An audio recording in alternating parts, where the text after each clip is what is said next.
السلام علیکم ورحمۃ اللہ۔ ایک اور سٹوری کے ساتھ آپ کی خدمت میں حاضر ہے۔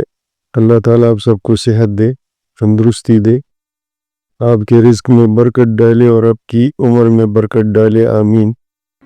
یہ کہانی مجھے میری ایک ریڈر نے بھیجی ہے۔ اس کا کہنا ہے کہ یہ اس کی بالکل سچی کہانی ہے۔ میرا نام عائشہ ہے اور میں پاکستان کے شہر کراچی میں رہتی ہوں۔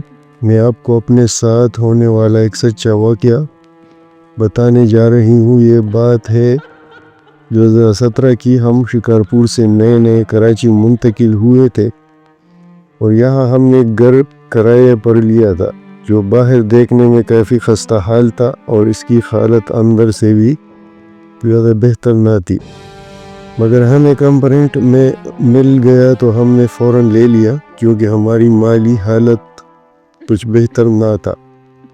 گاؤں میں ابو کی دکان تھی جس سے منافع آنا بند ہو گیا اور گزارا کرنا مشکل ہو گیا تھا، تو ہم کراچی آ گئے تھے۔ یہاں انہیں ایک فیکٹری میں ملازمت مل گئی تھی۔ میری فیملی میں میری امی، پاپا اور میری دادی ہے۔ گھر میں 3 کمرے تھے، ان کے آگے ایک برآمدہ تھا، 7 کچن اور ایک واش روم صحن میں تھا۔ صحن میں ایک نیم کا درخت بھی تھا۔ گھر چھوٹا سا ہی تھا۔ ہمیں گھر میں آئے 3 دن ہوئے تھے۔ مجھے نہ جانے کیوں اس گھر میں بہت ہی گھٹن محسوس ہوتی تھی۔ میں نے اپنے امی پاپا سے کہا تو انہوں نے کہا نیا شہر ہے، نیا گھر ہے، سیٹل ہونے میں وقت لگے گا۔ اسی طرح گھر میں چوتھا دن تھا اور شام 5 بجے کا وقت۔ میں صحن میں بیٹھی تھی جب اچانک مجھے نیم کے درخت سے ایک سیاہ رنگ کی بلی اترتی ہوئی دکھائی دی۔ وہ بلی کافی موٹی اور بڑی تھی۔ وہ نیچے اتری اور سیدھی میری طرف بڑھی۔ مجھے ایسا محسوس ہوا وہ بہت غصے میں ہے۔ وہ میرے پاس آئی اور بھراتی ہوئی انتہائی غصے میں سے مجھ پر ایسے چپٹی جیسے کوئی شکاری جانور اپنے شکار پر۔ میں تو خوف سے چیخنے لگی اور اٹھ کر اندر کمرے کی طرف بھاگی۔ گھر میں اس وقت صرف میں اور میری دادی تھی۔ پاپا اپنے کام پر تھے اور امی بازار سے سبزی لینے گئی تھی۔ میری چیخیں سن کر دادی بھی کمرے سے نکل آئی۔ انہوں نے مجھ سے پوچھا کیا ہوا، تو میں نے انہیں بتایا۔ انہوں نے صحن میں دیکھا تو وہاں کچھ بھی نہیں تھا۔ میں نے بھی دیکھا تو کوئی نہیں تھا، مگر میں بہت ڈر گئی تھی اور مجھے پورا یقین تھا وہاں کوئی بلی تھی۔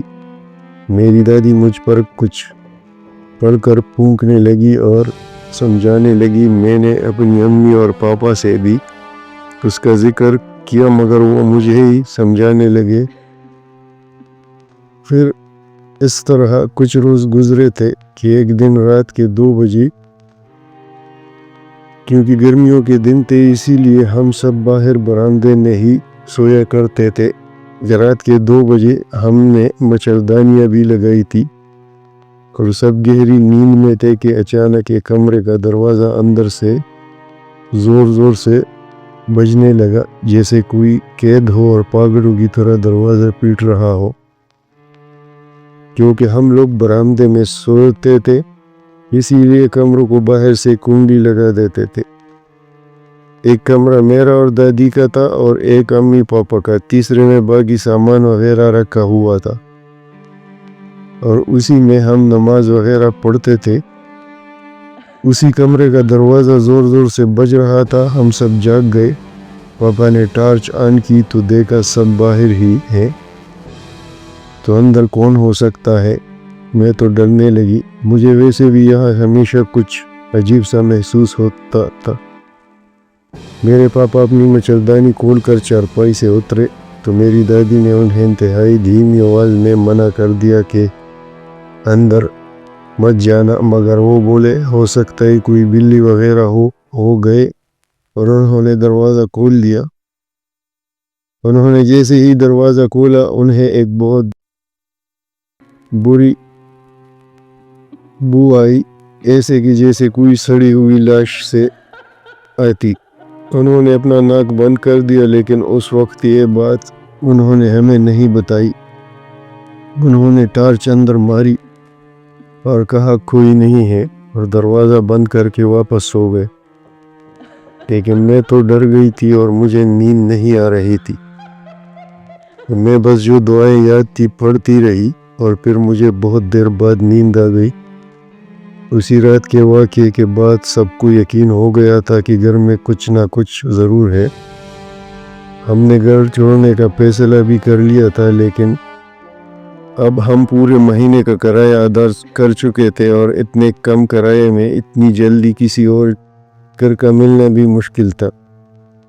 تو ہمیں ایک مہینہ تو یہاں گزارنا تھا۔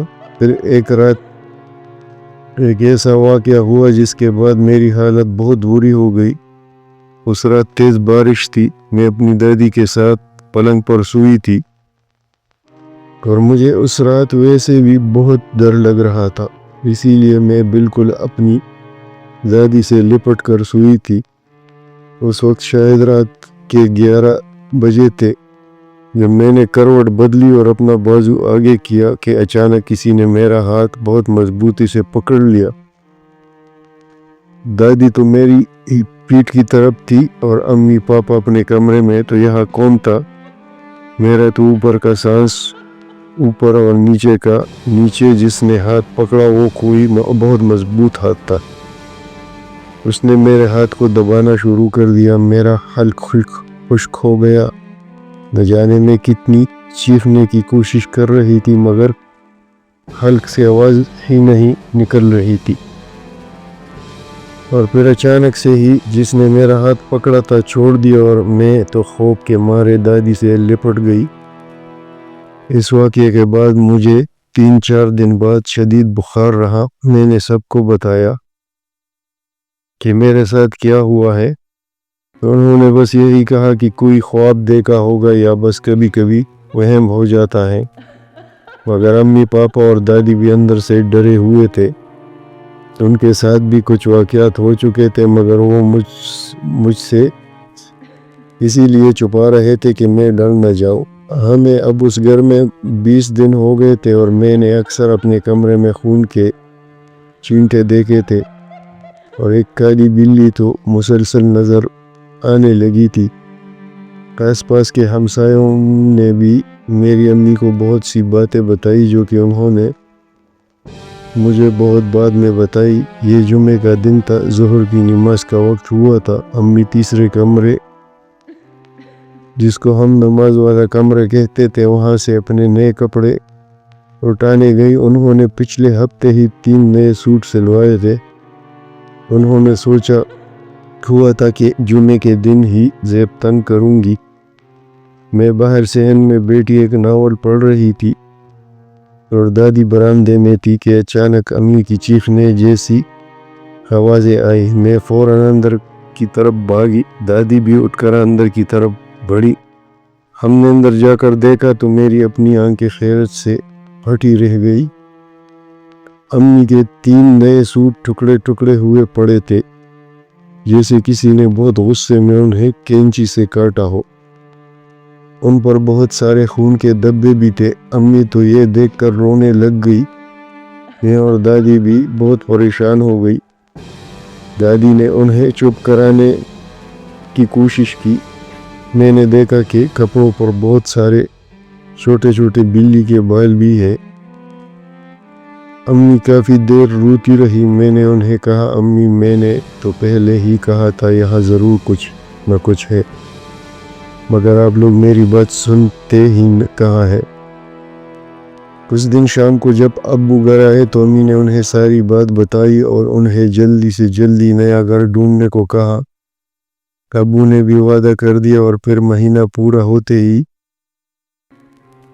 ساتھ ہم نے وہ گھر خالی کر دیا اور ایک نئی جگہ آ گئے۔ لیکن جس دن امی کے کپڑے کٹے ہوئے ملے تھے اور ہم نے گھر خالی کرنے کا پکا ارادہ کر لیا تھا، اس دن سے روز رات کو ہماری نماز والے کمرے کا دروازہ کوئی اندر سے اتنی زور زور سے بجاتا جیسے کہ کوئی قیدی، ایسا لگتا دروازہ ٹوٹ جائے گا۔ اور ایسا مسلسل 6-7 دن ہوتا رہا، لیکن ہم میں سے کسی کی اتنی ہمت نہیں ہوتی تھی کہ دروازہ کھول کر دیکھے۔ میری دادی کی طبیعت بھی بہت خراب رہنے لگی تھی، اور تو اور جس دن وہ گھر خالی کر رہے تھے اسی دن بھی بہت عجیب واقعے رونما ہوئے۔ ہمارے صحن میں کوئی 10-12 کالی بلیاں جمع ہو گئی تھی اور بار بار عجیب آوازیں نکال رہی تھی، اور کبھی کبھی آپس میں لڑنے لگی۔ لیکن وہ گھر خالی کرنے پر ہم نے تو خدا کا لاکھ لاکھ شکر ادا کیا۔ نیا گھر اچھا تھا، یہاں ہمارے ساتھ کچھ ایسا ویسا نہیں ہوا۔ پھر مجھے میری امی نے بتایا کہ ساتھ والی پڑوسن آنٹی نے انہیں بتایا تھا کہ بہت پہلے وہاں ایک سکھ فیملی رہتی تھی، 2 میاں بیوی اور ان کی ایک بیٹی تھی۔ اس آدمی کو شراب کی لت تھی اور وہ اپنی بیوی کو بہت مارتا تھا اور اپنی بیٹی پر بھی تشدد کرتا تھا۔ کبھی کبھی اپنی بیوی اور بیٹی کو گھر سے نکال لیا کرتا تھا۔ وہ دونوں بہت تنگ تھی، اور ایک دن اس کے شوہر نے نشے کی حالت میں رات کے وقت بیوی اور بیٹی کو کمرے میں بند کر کے آگ لگا دی۔ آس پاس کے لوگوں نے شور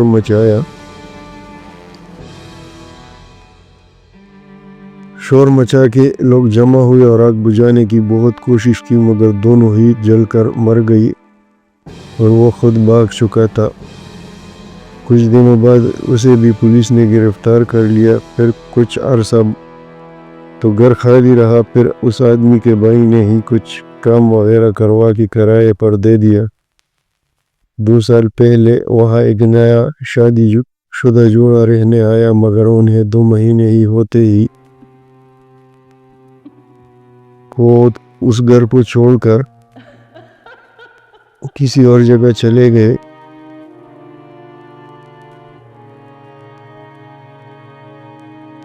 تو یہ تھی آج کی ڈراؤنی کہانی، جو کہ ایک اسیب زدہ گھر کا تھا۔ تو ایسا بہت جگہ پہ ہوتا رہتا ہے، اور یہ ایک سچی کہانی ہے، میرے ایک ریڈر نے مجھے بھیجا ہے۔ تو امید کرتا ہوں کہ آپ کو ویڈیو پسند آئی ہوگی۔ اللہ تعالی ہم سب پر اپنی رحمت اور کرم فرمائے، آمین ثم آمین یا رب العالمین۔ اللہ حافظ۔